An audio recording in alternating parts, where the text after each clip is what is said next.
ನಾವಿವಾಗ ಯಾರು ಬಿಡದಿರೋ ಜಾಗಕ್ಕೆ ಆ್ಯಕ್ಚುಲಿ ನಾವು ಒಂದು ಅಕ್ಕಿ ಪ್ಯಾಕೆಟ್ ತೊಗೊಂಡಿದ್ದೀವಿ. ಅದು ಇಲ್ಲಿ ಕೊಡಬೇಕಿತ್ತು. ಅದು ಅಲ್ಲಿ ಕೆಳಗಡೆ ನಾವು ಪಾರ್ಕ್ ಮಾಡಿರೋ ಕಡೆಯಿಂದ ಇಲ್ಲಿವರೆಗೂ ತರೋದಕ್ಕೆ ಕಷ್ಟ ಆಗುತ್ತೆ ಅಂತೇಳಿ ಇಲ್ಲಿ ಆ್ಯಕ್ಚುಲಿ ಬಿಡಲ್ಲ ಕಾರ್ ಎಲ್ಲ ಒಳಗಡೆ. ಒಂದು ಕಾರ್ ಬಿಟ್ಟಿಲ್ಲ ಬೆಳಗ್ಗೆಯಿಂದ ಅಂತ ಹೇಳ್ತಿದ್ರು. ಸೊ ನಾವು ಸ್ವಲ್ಪ ರಿಕ್ವೆಸ್ಟ್ ಮಾಡಿಕೊಂಡು ಇವಾಗ ಒಳಗಡೆ ಕಾರಲ್ಲಿ ಬರ್ತಾ ಇದ್ದೀವಿ. ಓಕೆ, ಆ್ಯಂಡ್ ಇಲ್ಲೊಂದು ಟೆಂಪಲ್ ಇದೆ, ಅಲ್ಲಿ ನಾವು ದರ್ಶನ ಮಾಡೋಕ್ಕೇನಾಗಿಲ್ಲ ಬಿಕಾಸ್ ಅಲ್ಲಿ ತುಂಬ ಕ್ರೌಡ್ ಇತ್ತು, ಸಿಕ್ಕಾಪಡೆ ಕ್ರೌಡ್ ಇತ್ತು. ಸೊ ಚೆನ್ನಾಗಿದೆ ದೇವಸ್ಥಾನ, ತುಂಬಾ ಚೆನ್ನಾಗಿದೆ. ಜಾಸ್ತಿ ವ್ಲಾಗ್ ಏನು ವಾಯ್ಸ್ ಓವರ್ ಕೊಡೋಕ್ಕಾಗ್ತಿಲ್ಲ ಬಿಕಾಸ್ ನನಗೆ ಹುಷಾರಿಲ್ಲ, ತುಂಬಾ ಹುಷಾರಿಲ್ಲ. ಫುಲ್ಲು ಗಂಟ್ಲು ನೋವು ಎಲ್ಲ, ಜ್ವರ ಥರ ಎಲ್ಲ ಆಗ್ತಿದೆ. ಸೊ ಅದಕ್ಕೋಸ್ಕರ ನಾನು ಜಾಸ್ತಿ ಬ್ರೀಫ್ ಎಕ್ಸ್ಪ್ಲನೇಷನ್ ಥರ ಏನು ಕೊಡೋಕ್ಕಾಗ್ತಿಲ್ಲ. ಸಿಂಪಲಾಗಿ ಹಾಗೆ ವ್ಲಾಗ್ ಮಾಡ್ಕೊತಾ ಇದ್ದೀನಿ.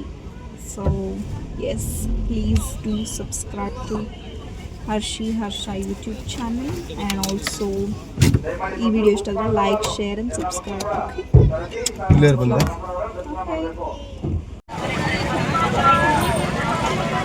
ನಾವೆಲ್ಲಿದ್ದೀವಿ ಇವಾಗ?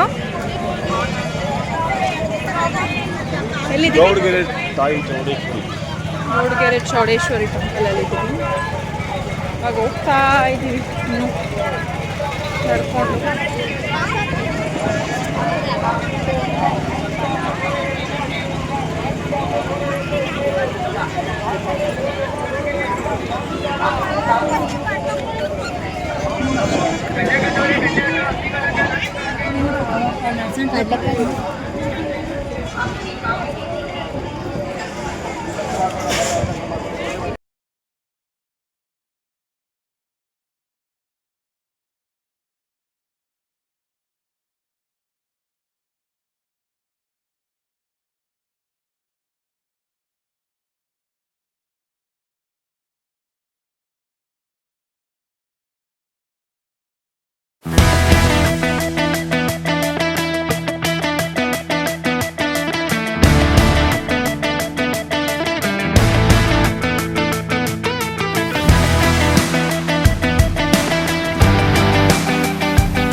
ನೋಡಿ ಇಲ್ಲಿ ಅದು ರೊಟೇಟ್ ಆಗಿ ವಿಡಿಯೋ ಮಾಡುತ್ತಲ್ಲ, ಆ ಥರದ್ದೆಲ್ಲ ಇದೆ ಇಲ್ಲಿ.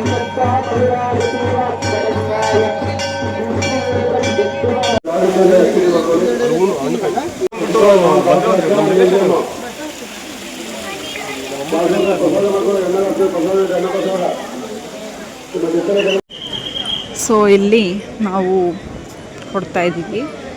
ಕೊಡ್ತಾ ಇರೋದೆಲ್ಲ ಶೇರ್ ಮಾಡಬೇಕು ಅಂತಲ್ಲ, ಜಸ್ಟ್ ನಿಮಗೊಂದು ಐಡಿಯಾ ಬರುತ್ತೆ ಅಂತ. ಇಲ್ಲಿ ನಿಮಗೆ ಇಷ್ಟೇ ಫಿಕ್ಸ್ಡ್ ಅಮೌಂಟ್ ಅಂತೇನಿಲ್ಲ ನೀವು ಸೇವೆ ಮಾಡೋದಕ್ಕೆ. ನೋಡಿ 24/7 ಇಲ್ಲಿ ಅನ್ನದಾಸೋಹ ಎಲ್ಲ ನಡೀತಿರುತ್ತೆ. ನಿಮ್ಮ ಕೈಲಾದಂಥ ಒಂದು ಸೇವೆನ ಕೊಡ್ಬೋದು ಅಷ್ಟೇ.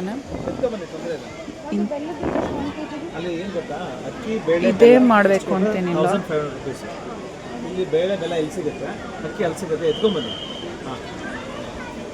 ನೋಡಿ ಎಷ್ಟೊಂದು ಜನ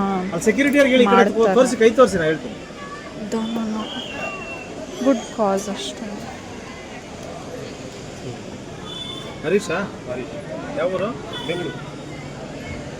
ನಂಬರ್ ಹೇಳಿ.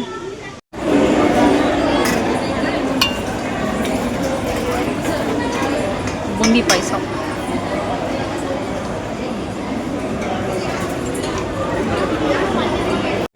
ಇದೇ ಬಸಪ್ಪನ ಸನ್ನಿಧಿ. ಓಕೆ, ಅದಕ್ಕೇನಾದ್ರು ತ್ರಿಶೂಲ ಥರ ಆಗಿದೆಯಲ್ಲ ಅಲ್ಲಿ ಹಾಕಿರೋದು ಬರೇ.